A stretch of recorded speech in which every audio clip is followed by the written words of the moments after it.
Jeff Cioletti, Editor-in-Chief of Craft Spirits Magazine, and welcome to this edition of Craft Spirits TV. I'm in Berlin, Germany for Bar Convent Berlin 2024, and I caught up with some American craft producers just to get a sense on some of the things they're experiencing here. Let's have a look. Well, as a whiskey maker, I've noticed that we've got a lot of opportunity in Europe for bourbon. I think there's a lot of opportunity for growth, a lot of opportunity for education, and to help European audiences just fall in love with bourbon. Germany, like Japan, when Americans weren't paying attention to the quality American whiskey that we were making, there were definitely pockets of whiskey fans here who were supporting American brands, and hopefully we'll be able to find a place here as well. I think it's worth the trip. Yeah, absolutely. I mean, especially if anybody's looking to actually get into the European market, this is a really good introduction into like what you're going to have to do to stay competitive and what the other brands are up to, and it's been insightful. It really helps to come back multiple years in a row. You meet some people offhand the first year or two, they recognize you, and there's that bit of a deeper connection. And then this is actually our third year, so we found that once people have seen you around for a little while, then more opportunities start to open up. It's been less interactions with bartenders, more with sort of importer, distributor level businesses, which is, I think, mostly different from our first year, where it felt like we had a lot of bartenders who were just disappointed to learn that we were not yet exporting to Europe. I think that what really resonated is our port finish dry and our French oak very small batch. I think it's something that a lot of Europeans are familiar with, the use of European barrels, French oak, and also Mild Green has kind of more of a subtle, refined character that you'd find in Japanese and Scotch whiskey. So I think that those two in particular of our portfolio really resonated.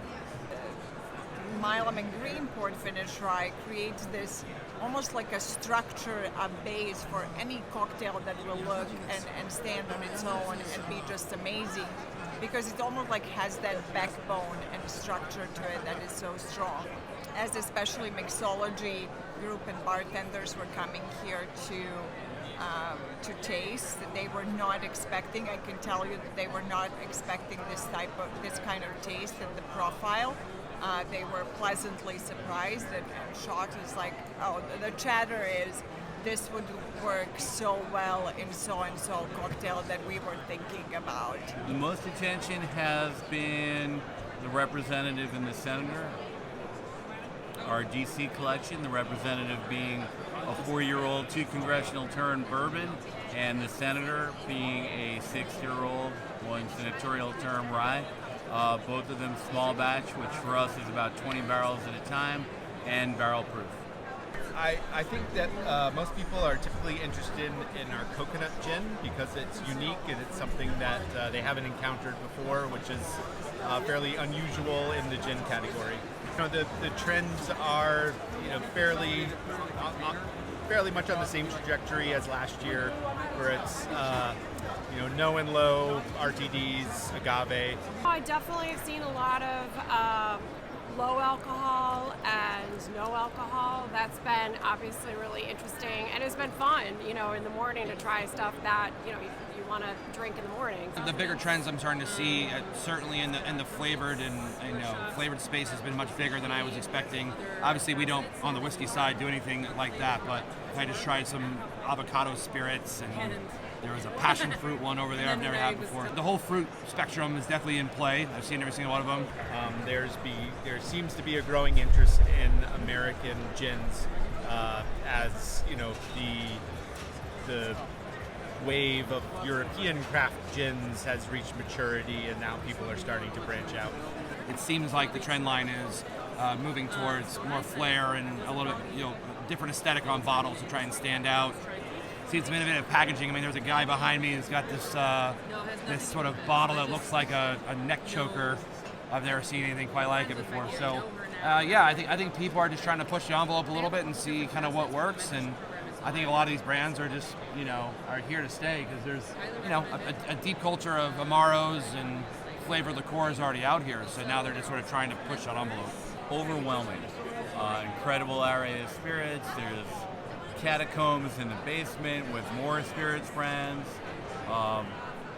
Just a good show overall.